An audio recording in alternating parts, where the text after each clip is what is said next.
So in lagoon, usually we can find no organisms nor any of the algal forms or any of the marine aquatic plants living there. Temperature decides the biome of a region, and also temperature decides what type of organism lives in that particular region. Whether soil is transported or sedimented also decides the texture of the soil or characteristic of the soil.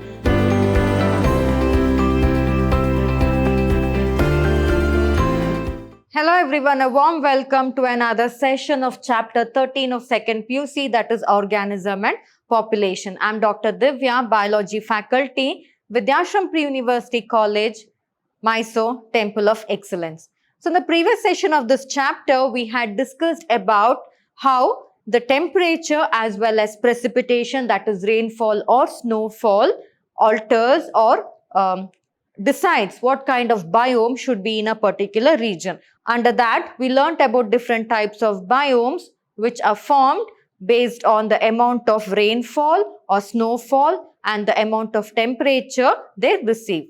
And under that, we came to know about the grassland biome, the temperate forest, the deciduous forest, the tropical evergreen forest, the desert biome, and the alpine or the snow-capped biomes. In today's session, we shall talk about what are the different abiotic factors that actually are responsible for the different biomes and the type of organisms living there to be formed. So to begin with, we shall discuss about different types of abiotic factors or the major abiotic factors that actually decides the biome of a nation. So we have the different abiotic factors such as the temperature, the light, the water and soil. So each of these will study in detail how they affect the life of an organism or how an organism adjusts itself to survive in these major abiotic factors. So first talking about temperature. So we all know that the average temperature on a land varies seasonally. Again here depending on the position of the earth facing towards the sun. So the earth, when it's rotating around the sun, its tilt towards the sun and its position towards the sun actually decides whether in that particular region has to have summers, winters or snow or spring or autumn season. So here average temperature of the land, it varies seasonally. So we know that the earth is divided as the equator. So in the equator, the regions lying above and below the equator, that is towards the north and the south side of the equator, it forms a tropical region or it will have a tropical climate. And those which are lying after the tropical region, it forms the temperate region which will have a temperate climate, and after the temperate climate, it is the polar region or the polar ice caps or the poles. So here, that is what it is meant. The temperature of a particular region decreases progressively from the equator. If we take a look into equators, they have all the moderate temperatures. So from having moderate temperatures, we have the poles wherein throughout they have the snow-laden condition, right? It is filled with snow throughout. So therefore, that is poles, and the mountain tops, they also, or when you talk about the altitude regions such as the mountain tops and all that, there also the climate or the temperature keeps on varying. So therefore, right from the equator up to the polar region, there is a drastic variation in the temperature. And here, when we talk about the polar region has sub-zero levels, that is below 0 degrees centigrade temperature they will have, and also they have a high altitude. And that is why most of the time they are snow-capped or they are snow-laden. And not all organisms or not all kinds of biome can exist there. Different forms of organisms will exist there. The example that we can take of polar bear. So polar bear, it can live in a snow-capped region, but can it live in the other temperate forest and the tropical forest? It is not possible for them, right? So that is why temperature decides the biome of a region, and also temperature decides what type of organism lives in that particular region. Next, talking about the tropical deserts. So when we talk about the tropical deserts, here in deserts, it is more than 50 degrees Celsius in the summer. and it is not possible for almost all organisms to survive there. Only those organisms which have adapted themselves and are capable of surviving in a temperature more than 50 degrees centigrade can survive there. So if the temperature of a region is more than 50 degrees centigrade, then that particular region can be considered as tropical desert. It is a desert region. Why? Because their temperature is also more, and in the previous session we had seen their precipitation is less but temperature is more. Sometimes what happens, the precipitation will also be more and the temperature will also be more in the respective season. So that will lead to a different kind of a biome. So all these biomes depend on the temperature as well as the precipitation, that is water. So about water we'll study in the next slide. So next, talking about the thermal springs. So thermal springs and deep sea hydrothermal vents. So what are thermal springs? One of the best example that we can take of is the Yellowstone National Park. So Yellowstone National Park is a home to a large number of thermal springs. So here the springs, or they have fountains, that is from the bottom of the earth's crust, the hot water spurts out through the ground and forms a spring there. And that spring always has a boiling water. So in that particular boiling water, which is of more than 100 degrees centigrade, can all the organisms live there? No, except for the thermophilic bacteria. So there are certain bacteria which are capable of living in a temperature more than 100 degrees centigrade. So such bacteria live in the thermal springs. So next, talking about the hydrothermal vent. So hydrothermal vent are the type of regions that are present at the ocean bed or the ocean trenches. So in the ocean bed, that is deep under the ocean, sometimes what happens, especially if there is a volcanic mountain neighboring, there is usually what happens, the earth's tectonic plate, they usually tend to shift, right? So when they shift, what happens, amidst the cracks that are formed, the larva will try to ooze out and come out.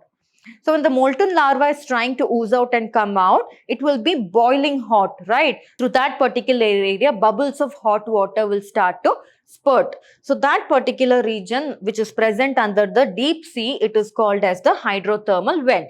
So hydrothermal vents also, the water's temperature is more than 100 degrees centigrade. So there also this thermophilic bacteria tend to live.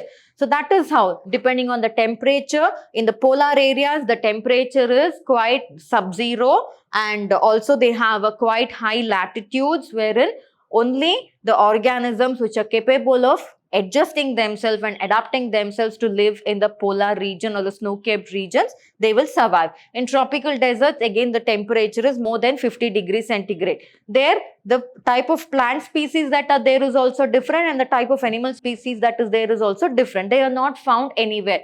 Do you find camels in other regions? No, they are usually found in the desert regions. And next, talking about the thermal springs and the deep sea vents. Here also no other organisms can ever live in the thermal springs and that is hydrothermal vents, because there the temperature is more than 100 degrees centigrade. Therefore, only the thermophilic bacteria can live there. So let us see with the example how temperature decides what kind of organisms live in that particular habitat. So we'll take the example of the mango tree. So mango trees, you find mango trees throughout India, almost everywhere. Throughout India it is found, because India we have a moderate temperature, so that is why it is found throughout India. But mango trees are not found in Canada as well as in Germany. What might be the reason? Because India is a tropical country wherein the temperature is moderate. So summers are also moderate. Rainfall is also moderate, or if the summers are also quite hot, like that in the rainy season also will get too much amount of rainfall. So it will get balanced there. So that is why India is called as a tropical climate region. But think of the temperate countries. So these are the countries which have a climate that is less than 25 degree centigrade. So less than 25 degree centigrade. So when it has less than 25 degrees centigrade, mango, the seeds of the mango, they cannot germinate. And if they cannot germinate, how will they form trees, right? So that is why in temperate countries like Canada and Germany, where the temperature is less than 25 degrees centigrade, the mango trees cannot be grown because the seeds will never germinate there. So that is one example. So temperature here depends. So that is why in India we find mango, wherein our temperature is more than 25. The country's temperature is more than 25 degrees centigrade. And in other countries where there is less than 25 degrees centigrade, that is Canada and Germany, there is no mango plants. Similarly, like that, we can talk about the snow leopards. So snow leopards are having thick fur coats. They have extra fat layer in the skin, and they have proper padding in their feet and all that so that it can insulate their paws when they are walking on the snow, and they are adapted like that to live in the snow regions. Saying that, can you bring them to a Kerala forest? They are not found in the Kerala forest. The temperature of Kerala in summer is quite hot. How will these survive there? It is not possible. So that is one of the reasons. So here also, in snow-capped region, that is in the polar regions and all there you find the snow leopards, but in other forests you do not find them. Next, talking about the tuna fish.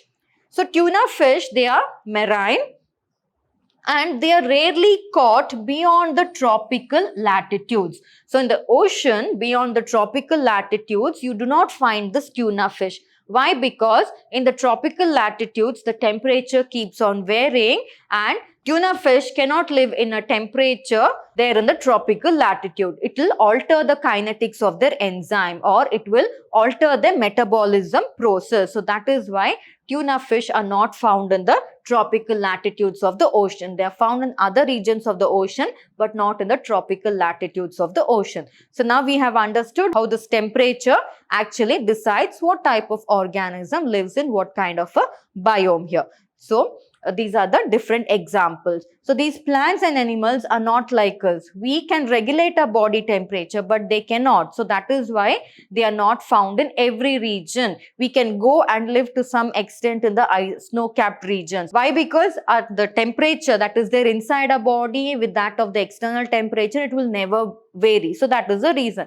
But it is not possible with these kind of animals and the plants. And if it is cold, can a plant run from that place and sit inside a house or wear a jacket or something and keep itself warm? It is not possible for them, right? Or an animal, for example, if it is too hot temperature, can it enter into a house and switch on an AC? Cannot be done. So that is why which organism has to live in which particular habitat, that will be decided based on the temperature, and the organism would have adapted itself through the process of evolution to live in that particular habitat. So next, talking about the different types of animals. So based on how they are able to regulate their temperature, or based on how they can tolerate the temperature, the organisms are divided into two types, that is euthermal animals and stenothermal animals. So the organisms that can tolerate and thrive or live in a wide range of temperature, they are called as euthermal. So organisms which can tolerate and live in any wide range of temperature, we can call them as the euthermal animal. Whereas those organisms which are restricted to a narrow range of temperature, we call them as stenothermal. So narrow range of temperature means if that organism has to survive in that particular temperature, it can survive only in that particular temperature. A temperature beyond that or less than that, it is not able to survive. So such animals are called as, or such organisms are called as stenothermal. So there are some other abiotic factors such as water. So we'll see how water decides the habitat of a particular organism or the biome of a particular region. So talking about the deserts. So in deserts, the temperature is more than 50 degrees centigrade and the precipitation is also very less, right? They receive very less rainfall. So here what happens, these camels, for example, who live in the desert, they have adapted themselves in such a way that whenever the water availability is there, the camel drinks liters to liters of water, and that water gets stored in the hump of the camel. So in the hump of the camel, there is fat content. So in that fat content, the water gets stored. And whenever the water availability is not there, the camel makes use of the water that is stored in the hump region. What it means? Only special adaptations make it possible for organisms to live in deserts. Not all organisms can go and live in the desert. They have to have special adaptations. One more example we can take of is the cactus, right? So cactus plants, they have thick fleshy stems. If leaf is there, more number of transpiration will occur. Loss of water is more. That is why the leaves will get converted into spines. So likewise, they have adapted themselves to live there even in scarce water condition. Next, talking about, this was about regarding water in deserts where there is scarcity of water. Now you can ask me, I've put the picture of oceans and fresh water here, marine water and fresh water. These organisms are living continuously in water. Then how can water be a major constraint for them? Here also, living in too much amount of water is not the factor here. The quality of the water is what actually decides. Again here, quality of the water decides what kind of organism should live in that particular water. Can you take a freshwater fish and put it in the sea water? What will happen? The fish will not be able to maintain the osmotic concentration and it will eventually die. The same thing happens with the marine fishes as well. So that is why organisms living in oceans, lakes or fresh waters, wherever, the quality of the water, that is, be it the chemical composition of the water or the pH of water, is very, very important. Even pH. So we all like keeping aquariums at home, right? So whenever you buy an aquarium, we go through what to-do list and not to-do list, right? And that they would have mentioned about the pH, how much pH. So if you're trying to bring a tropical fish into an aquarium, the pH of the water should be so and so, the temperature of the water should be so and so, it would have been written. So all that we need to maintain. And they also tell us, don't use the treated tap water because it will contain a lot of chlorine in them. So all that, the chemical composition of the water, the pH of the water, overall the quality of the water also decides what type of organism has lived there. So I gave you the example of a freshwater fish living in the seawater, putting a freshwater fish into seawater. So what happens in a freshwater? So in freshwater, the salt concentration is very, very less, so that the osmotic potential gets balanced between the organism with that of its external environment. But in the case of seawater, what happens? In seawater, if you put a freshwater fish, in the freshwater fish body also, the concentration of salt is very, very minimal. So what happens when you put it in a seawater where the concentration of salt is also more? So in order to balance the water potential, what might happen? The water molecules from the body of the fish, it will start to move out into the water, right, to maintain an osmotic gradient. So then the fish will not be able to survive because of the osmotic potential. So that is one of the main reasons why it cannot survive there. Next, talking about the salt concentration. So the best example is, of course, we find these marine animals living in the seas and all that, but we cannot find the marine animals living in lagoons. One of the main reason is, in the seas, the salt concentration or salinity is usually measured as parts per thousand.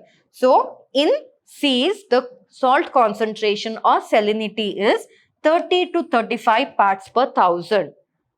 And in lagoons, so water lagoons, a portion of the sea which gets, wherein the water gets separated from that and it forms its own water body. So such area is called as the lagoons. So in the lagoons here, what happens? The concentration of the salt or the salinity is more than 100 parts per thousand. So if it is more than 100 parts per thousand, the marine organisms, in spite of them living in a salty condition in the sea, they will not be able to survive in the lagoon. So in lagoon, usually we can find no organisms nor any of the algal forms or any of the marine aquatic plants living there. This is because of they have a hypersaline condition. So lagoons are hypersaline because they have a salt concentration of more than 100 parts per thousand. So that is the reason. So now here the chemical composition of the water, the pH of the water,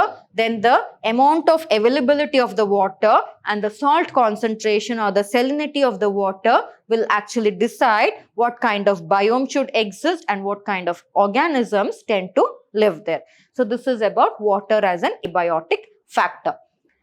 Similarly, in water also, depending on the adaptability of the animal to the saline conditions of the water, the animals are divided as euryhaline organisms and stenohaline organisms. So euryhaline organisms, they are able to tolerate a wide range of salinity. So they are able to tolerate a wide range of salinity. Whereas stenohaline organisms, they are only able to tolerate a narrow range of salinity. So this is about euryhaline animals and stenohaline animals.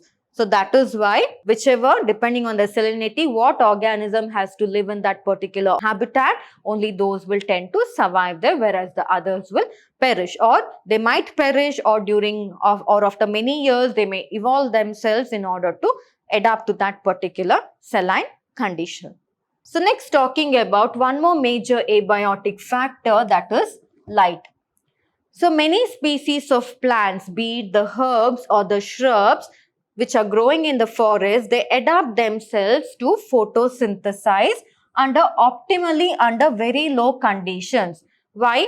They need to adapt themselves because, say for example, there is a dense forest.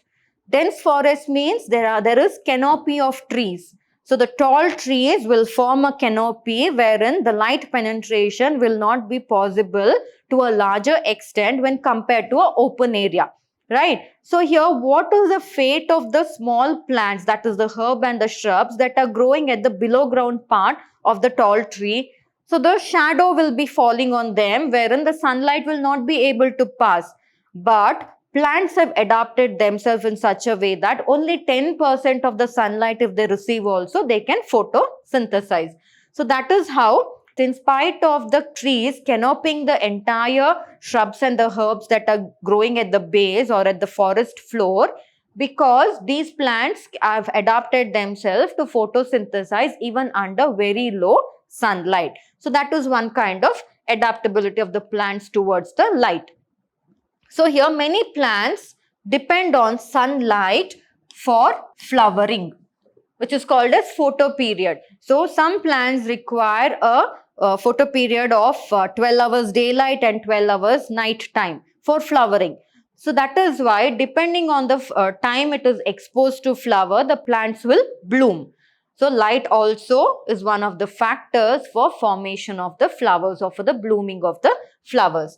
And not just that, for many animals too, light is one of the important factors because they use the diurnal and seasonal variations in light intensity and duration. Here also, they depend on the photoperiod. So some animals, they are nocturnals. Some animals are the day-night search for food in the daylight. But some animals come out of their burrows and all that during the night time. They are nocturnals. So how much of light intensity is there, how much of light intensity they require, these organisms tend to adapt themselves.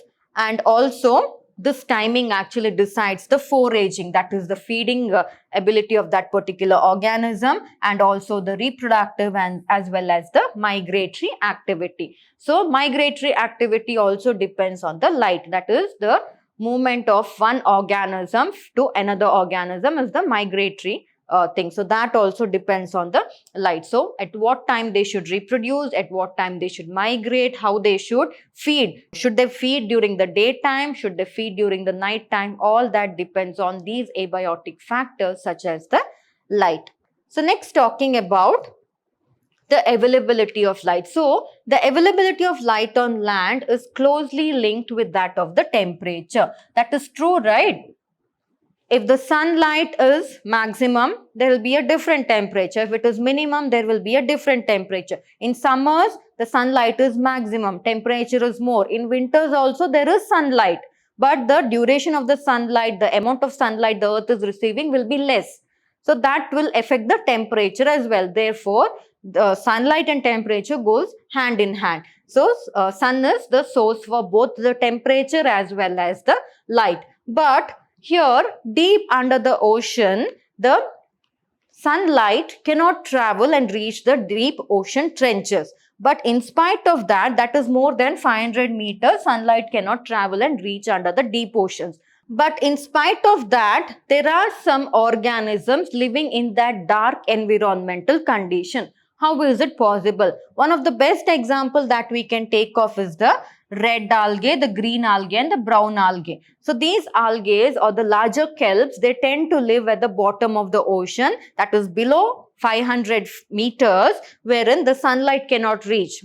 So how will they survive? It is because these organisms are capable of using the blue light from the sun. So blue light, so we all know that the sunlight is not just the white or the yellow color that we get to see. It is made up of a ray of colors or a spectra of color, that is 7 colors with your violet, indigo, blue, green, yellow, orange and red. So here, and we have to remember that red light and the blue light is the one that is utilized by the plants for photosynthesis. So, blue light can travel and reach the plants that are present below, that is more than 500 meters below the ocean level. So, these organisms actually, they make use of this spectra of light wherein they will receive the blue color light from the spectra and they will try to photosynthesize and survive. So, therefore, what type of light is reaching the plants, also reaching the area in that particular biome also decides what type of plant has to grow there. So, this is about light in different ways, how it actually helps the plants or the organisms to survive. So, next talking about the abiotic factor, that is soil. So, when we see different regions, the nature and the properties of the soil tend to vary. In some regions, the soils are quite granular and too porous. That is in deserts, wherever there is too much of sand, it is quite too much of granular and too porous. And in areas where marshy areas, it is somewhat sticky. And during the summers, what happens? They form cement-like. And not just that, in the case of clay soil. So clay soil also, they are not that porous. So that because they are not porous at all, clay soil, that is why wherever there is a waterlogged condition, it means that under that there is a clay soil that is present. So here also we can grow rice in the clay soil because always rice requires a waterlogged condition most of the time. But can we grow another tree or any other thing in a clay soil? Not possible because waterlogged condition will not help in the survival of that particular tree. So let us learn about few characteristics that actually determine the soil. So how a soil in that particular region has to be depends on the climate of that particular region and the weathering process of the soil, then whether the soil is transported or it is sedimentary. So if the soil is transported, it will have a different texture. Transported means maybe because of soil erosion or something, it will have a different texture. But those soil which have become sediments because of settling for millions of years in that particular area itself or below the rivers and ponds and all that, they would have formed sediments. So whether soil is transported or sedimented also decides the texture of the soil or characteristic of the soil. And how soil development occurred. So sometimes soil development can occur because of volcanic eruptions. And also sometimes soil development can occur because of a large vegetation decaying there and forming humus mixing with the soil. All that also will change the texture of the soil. And also soil development can also occur based on the weathering of the rock. So if there is an area below a rocky mountain or something, there also the soil texture completely varies. Next, the soil composition also decides the nature of the soil, what kind of minerals it is made up of, what kinds of grains it is made up of. So all that, the soil composition also decides the characteristic of that particular soil. And next, talking about the grain size. So grain size and aggregation or the clumping of the soil. So if the grain size is very small, that is example desert, the grain size is quite small and the they are free. They are not clumping or grouping with each other. Such soils, they are too much porous. They do not have water holding capacity at all. And in such soils, vegetation will not grow, because if vegetation has to grow, the soil has to have a water holding capacity, right? So likewise, in clay soil, they are not at all porous. The soil particles are not grainy. They clump together and form hard rock-like substances. Therefore, they are not at all porous, and therefore they do not let the water seep at all. So there different sorts of vegetation will grow. So likewise, the grain size and aggregation are also one of the characteristics of the soil which decides the vegetation of that particular area. Next, talking about the pH. So some microbes, some soil dwellers like the earthworm and all that, or different other soil dwellers that are there, they can live in the soil of a certain pH. Beyond that pH, they cannot live. Not just that, even the plants, they can grow only in a particular pH. Beyond that pH, all the species of plants cannot grow. They have their own pH in which they can grow. So that is why the vegetation of a particular area also depends on the pH of the soil.